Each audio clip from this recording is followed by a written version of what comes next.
चुनाव की राम राम दोस्तों। इस समय हम मौजूद हैं ऐतिहासिक स्थली 101 मंदिर और ब्रजधाम की छोटी काशी कही जाने वाली बटेश्वर की पावन भूमि पर बटेश्वर नाथ महाराज का आशीर्वाद लेने के बाद हम जनचौपाल के बीच पहुंचे और पूर्व प्रधानमंत्री जनप्रिय अटल बिहारी वाजपेयी जी की जन्मस्थली बटेश्वर नाथ की यह भूमि मानी जाती है। लगातार अभी तक फिरोजाबाद से जुड़ने वाली यह फिरोजाबाद बटेश्वर नाथ की पवित्र भूमि जब 2009 में फतेहपुर सीकरी लोकसभा के अस्तित्व में आई तो हाथी की मदमस्त चाल की शुरुआत यहां से हुई। 2014 में जब चौधरी बाबूलाल पर बीजेपी ने दांव खेला तो मोदी लहर में नरेंद्र मोदी की सरकार के साथ चौधरी बाबूलाल फतेहपुर सीकरी के सिंहासन पर बैठने में काबिज रहे। 2019 में हुए लोकसभा चुनाव में 5 लाख से अधिक वोटों से फतेहपुर सीकरी लोकसभा के साथ साथ बटेश्वर के लोगों ने राजकुमार को फतेहपुर सीकरी का राजकुमार बनाकर दिल्ली भेजा। लेकिन इस बार 4 आर के बीच पार होने की जंग है। इस 4 आर में पार कौन होगा इसका फैसला 4 जून को होगा। लेकिन 7 मई को होने वाले मतदान से पूर्व जनता का मूड क्या है? आखिरकार जनता चाहती क्या है कि उसका सांसद कैसा हो? क्योंकि एक ओर मोदी की गारंटी है तो दूसरी ओर जनता कह रही है कि इस बार फौजी की सरकार, मोदी की गारंटी होगी या फिर सरकार फौजी की होगी। युवाओं के साथ साथ हमारे साथ वरिष्ठ भी मौजूद हैं, विस्तार से चर्चा करते हैं बटेश्वर नाथ के मतदाताओं के साथ। भैया क्या परिचय है आपका? मेरा नाम तरुण है जी। और मैं तरुण जी कहाँ के निवासी हैं? बटेश्वर का ही निवासी हूँ मैं। अटल बिहारी जी की पवित्र भूमि मानी जाती है। जी, यहाँ पे हमारे माननीय भारत रत्न अटल बिहारी वाजपेयी जी प्रधानमंत्री को ये जन्मभूमि है और यहाँ पे बहुत बड़ा तीर्थ स्थल है, पर्यटन स्थल है ये, और देश विदेश के लोग यहाँ पर आज दिन तक भोलेनाथ के तरुण जी लगातार मैं कहूँ तो बीजेपी का बीज यहाँ पर है। जी हाँ। 2009 में हाथी की मदमस्त चाल चले जी, उसके बाद में लगातार हैट्रिक लगने जा रही है बीजेपी की। क्या आप संतुष्ट हैं? इस बार संदेह है क्योंकि 10 साल सरकार को जो हुए हैं वो काम देखते हुए, और स्थानीय सांसद यहाँ के सीटिंग सांसद हैं बीजेपी के, वो लोगों के बीच नाराजगी है क्योंकि दुख और सुख में एक व्यक्ति को जो शामिल नहीं हुए, भावनाओं से शामिल नहीं हुए, तो जनता इस बार यहाँ स्थानीय सांसद जी को नकारने जा रही है। विरोध स्थानीय सांसद का है या फिर बीजेपी का है? सबसे बड़ा विरोध स्थानीय सांसद का है। सबसे बड़ा विरोध स्थानीय सांसद का, कोई काम नहीं, उनकी निधि, सांसद निधि से जो हम यहाँ से गरीब जनता का पैसा जो जाता है उससे सुविधाएं के लिए और विकास के लिए। अच्छा तरुण जी एक बात मैं पूछना चाहूँगा क्योंकि आप मतदाता हैं और युवा मतदाता हैं आप जी, कंफ्यूजन वाली स्थिति का है। मोदी सभी को 400 पार चाहिए लेकिन राजकुमार चाहर नहीं चाहिए, ऐसा कैसे पॉसिबल हो जाएगा? राजकुमार चाहर हारते हैं तो कहीं ना कहीं मोदी जी के हाथ कमजोर रहेंगे ना? बिल्कुल निश्चित, जैसे ये सीट पे विरोध है, कहीं और भी 400 सीटें, 543 सीटें हैं। कहीं ना कहीं बदलाव की मुझे जो रुझान है, मैं न्यूज में यहाँ जानकारी भी लेता हूँ तो बदलाव की तरफ इस बार देश में दिल्ली में बदलाव हाँ संभव है। इस बार इंडिया वर्सेस एनडीए की लड़ाई है, कौन पार जाएगा? इस बार जो वादे हैं और जनता का जो रुझान है वो इस बार इंडिया गठबंधन की तरफ है। अच्छा थोड़ा सा राजनीति से परे बात करते हैं। जी। बटेश्वर नाथ की भूमि है, क्योंकि मैंने पहले ही कहा कि बीजेपी का बीज यहाँ पर है, क्योंकि बीजेपी के जनक कहे जाएं अटल बिहारी वाजपेयी जी श्रद्धेय भारत रत्न थे। अखिलेश कल आगरा में होंगे, राजनाथ सिंह कल आपके बाह बटेश्वर में होंगे, आप किसके साथ होंगे? हम कल इंडिया गठबंधन के साथ होंगे जी, युवा इंडिया गठबंधन, क्योंकि यहाँ की स्थानीय जो उत्तर प्रदेश सरकार है सबसे ज़्यादा युवाओं का जो भविष्य है वो अंधकार की तरफ डाला। अभी करंट में आपने देखा यूपी पुलिस की भर्ती, 60 लाख बच्चों का भविष्य अंधकार में, पेपर लीक कराया, ऐसे 10 साल पेपर लीक कराया। इससे पहले और भर्ती हुई थी उसका भी पेपर लीक कराया। पेपर लीक वालों पर चाबुक भी चल रहा है। मोदी जी कह रहे हैं कि माफिया, राम मंदिर भी बनता है और माफियाओं का राम नाम सत्य भी होता है। देखो तो है ना, राम की आस्था सब लोगों में है, राम कोई मंदिर, लेकिन राम को वोट नहीं है। राम की आस्था सब लोगों में है, लेकिन युवा और भविष्य हमारा पालन पोषण हमारा रोजगार से होगा। और बाकी आस्था हम हर भगवान में रखते हैं। हम श्री कृष्ण भगवान को भी मानते हैं और राम को भी मानते हैं। हमारे भोले बाबा हैं यहाँ सबसे बड़े, उनको भी मानते हैं। बिल्कुल बिल्कुल बिल्कुल। और भी हमारे साथ में वरिष्ठ हैं। बटेश्वर की पावन भूमि पर हम मौजूद हैं।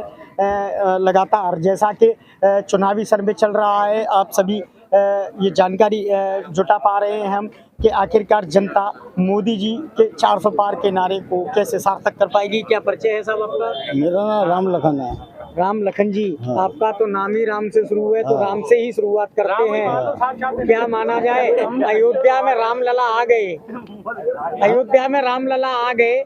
योगी जी कह रहे हैं कि मथुरा, अयोध्या और काशी तो झांकी है, मथुरा भी बाकी है। उससे कोई मतलब नहीं हमको, उससे कोई मथुरा मतलब से कोई मतलब नहीं। नहीं। हमें स्कूल से मतलब है, मंदिरों से हमें मतलब नहीं। स्कूल से मतलब कैसे? स्कूल से मतलब है बच्चों का भविष्य बन जाए, शिक्षा होनी चाहिए। बच्चों का भविष्य कैसे? और मंदिर, अब मान लो आप मंदिर बनवा दो, तो स्कूलों की क्या जरूरत है? जरूरत तो उसकी है जो बच्चे कल आना। बीजेपी ने गलत किया मंदिर बनवा के। मंदिर से क्या मिल गया 500 साल से रामलला ठाक- मंदिर हमारे यहाँ 101 है, उसमें जाते हैं, आस्था रखते हैं, सब कुछ है। नहीं, 500 साल से रामलला उससे ठाक- क्या है?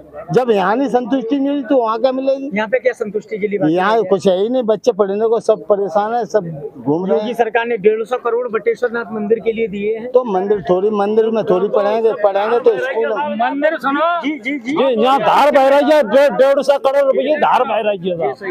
150 करोड़ रुपया की जब धार बह रही है जमुना जी में, जी जमुना जी में धार बह रही है 150 करोड़। आप कैसे, मतलब कौन सी धार की बात कर रहे हैं? थोड़ा सा। नोटों की धार बह रही है यहाँ। जी, हाँ हाँ, मतलब पैसा स्वीकृत नहीं हुआ। कहाँ है वो पैसा? वो पैसा कहाँ है? गंगा जी में बह रहा क्या, या जमुना जी में बह रहा है? चुनावी चक्र के क्रम में हमारे साथ में बुजुर्ग हैं। लगातार जब हम बटेश्वर नाथ की पवित्र भूमि पहुंचे तो हमने दादाजी से बारीकियां जानी। दादाजी लगातार कह रहे हैं कि इंडिया वर्सेस और एनडीए की लड़ाई है, लेकिन इस बार मोदी जी का 400 पार का नारा बिल्कुल भी सार्थक होने नहीं जा रहा है। मोदी जी 200 से अधिक नीचे सीटें पर सिमट जाएंगे और पूर्णतः इस बार इंडिया गठबंधन अपनी सरकार बनाने में कामयाब रहेगा। विस्तार से चर्चा करते हैं दादाजी के साथ कि आखिरकार ऐसा उन्हें मोदी जी के प्रति क्या दिखा और इंडिया गठबंधन के प्रति क्या। दादाजी, क्या परिचय रहेगा आपका? मेरा नाम राम गोपाल सिंह है। जी, राम गोपाल सिंह जी, आप कहाँ के निवासी हैं? पूरा शिवलाल का रहने वाला हूँ। जी जी। बटेश्वर की पवित्र भूमि तो अटल बिहारी वाजपेयी जी की भूमि मानी जाती है। हाँ, यहाँ मैं आता हूँ, हर इतवार को आता हूँ। जी जी। हर सोमवार को मैं दर्शन करता हूँ, जी। पूजा करके चला जाता हूँ। तो आप अटल जी की भूमि से आप लगातार बीजेपी के लिए नाराज नजर आए, उग्र नजर आए, कारण क्या रहा? तो अटल का नाम ही नहीं आ रहा है। अटल की भूमि है यहाँ, मोदी आगरा में मोदी जी ने सभा की, उस मंच पर मोदी का कहीं चित्र लगाया, मोदी का कहीं जिक्र भी किया उन्होंने? बताओ, किया है? नहीं किया। मोदी जी तो लगातार कह रहे हैं कि देश सुरक्षा की दृष्टि से आगे बढ़ रहा है। नहीं बढ़ रहा, हमने खतरा है। करोड़ों करोड़ लोगों को राशन फ्री में दिया। अरे राशन से कुछ नहीं हो रहा है। राशन क्या है? 5 किलो, इससे 5 किलो से गुजारा हो जाएगा आदमी का। दादा जी, आप कह रहे थे कि इस बार मोदी सरकार 200 से नीचे सिमट जाएगी, आशय क्या था आपका? ये आशा है, मैं बिल्कुल पत्रकारों की न्यूज बता रहा हूँ। वो लोग बीजेपी वाले 250 का आंकड़ा लगा के चल रहे हैं और मैं 200 का आंकड़ा दिया है उन्होंने। इंडिया वर्सेस एनडीए की लड़ाई है। हाँ जी। एनडीए के पास प्रधानमंत्री का चेहरा है, लेकिन इंडिया का फिर चेहरा कौन है? बनेगा, आ जाएगा, अपने बनेगा, अच्छा चेहरा आएगा। राहुल गांधी को लोग पप्पू कहते हैं। वो पप्पू नहीं है, वो सबसे होशियार आदमी है। वो पप्पू होता तो आज ये उसको जेल में डाल देते। उसको लोग कहते हैं ना, बीजेपी वाले कहते हैं ना, केजरीवाल का जेल जाना आप कहाँ तक सार्थक मानते गलत हैं? है, गलत है, सार्थक है, निर्दोष फंसाया गया उसको। क्या बीजेपी तानाशाही सामने? तानाशाही है, बिल्कुल तानाशाही चल रही है। वो हिटलरशाही सरकार चला रहे हैं इस वक्त। बीजेपी हिटलरशाही सरकार चला रही है, ऐसा कहना यहाँ के क्षेत्रीय लोगों का है। हमारे साथ में और भी साथी हैं। क्या परिचय है भैया आपका? मेरा परिचय राकेश कुमार, सियाज का पूरा बटेश्वर। जी जी, बटेश्वर के रहने वाले हैं आप? हाँ, सियाज के बगल में, ये थोड़ी दूर है। जी जी, कोई नहीं, क्षेत्र यही है। बाबा बटेश्वर नाथ का आशीर्वाद है।